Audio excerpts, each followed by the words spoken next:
My name is Ali. Objective for our project is to create a launcher that can shoot a disc from various distances, both accurately and consistently. Overall, this project is used to introduce mechanical engineering students to the process of conceptualizing and building a working device from scratch, simulating the structure capstone design course that is required for graduation. This project in the UGA MCHE 1940 class allows students to develop skills in leadership, teamwork, organization, communication, and professionalism. It also enables students to produce a professional design report and develop testing experimental methods to measure device performance. Thank you.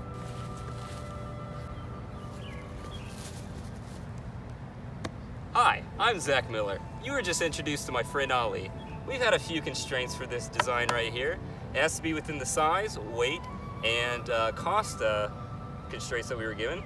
First off, it has to be within 2.5 by 2.5 by 2 feet. The device has to be under $40. Has to be man-powered, no chemical reactions. It has to be carried by one person, and that seems to be it. It has to be a safe device, and that is all. Thank you, guys. Hi, I'm Eli Moore, and this is our project. So for the design process, we started off with 7 different designs. This is basically what we narrowed it down to.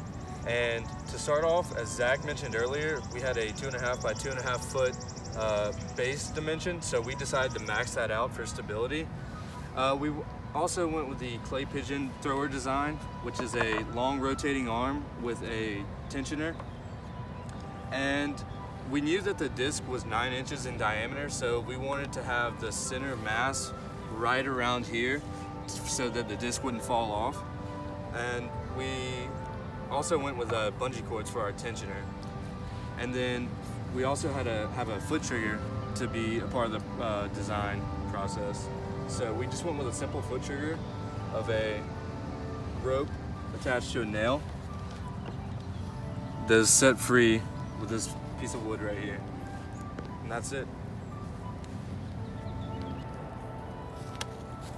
Hey there, I'm Daniel, and you just listened to Eli talk about some of the design of the entire launcher, and so I'm here to talk about some of the costs that went into it. Now, starting off with cost, this arm assembly right here ended up costing somewhere around $6 to build. Moving down the arm, this carriage bolt and washers, which also includes an internal sleeve, that was about $1.50 to pay for, and these bungee cords were only $2. And the final thing was this assembly that attaches to the arm and very big base. And so what that cost was about $8, and overall the launcher was somewhere around $18 total.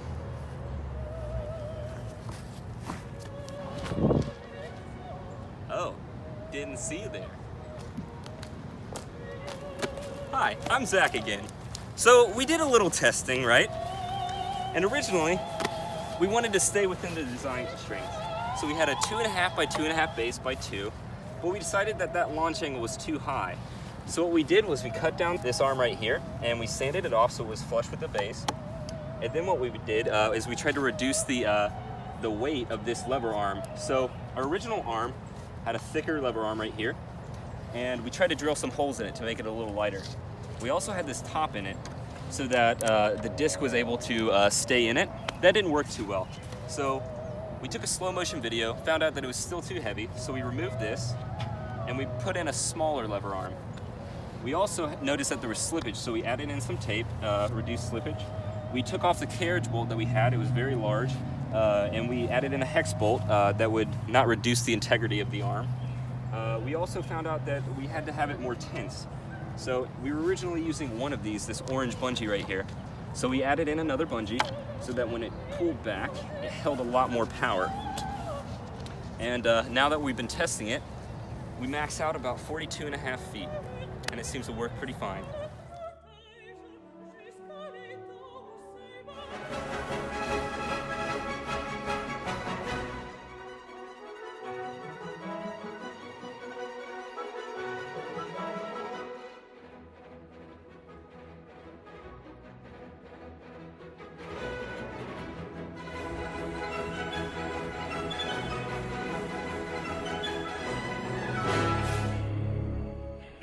Sometimes you just feel tired, feel weak. But when you feel weak, you feel like you want to just give up.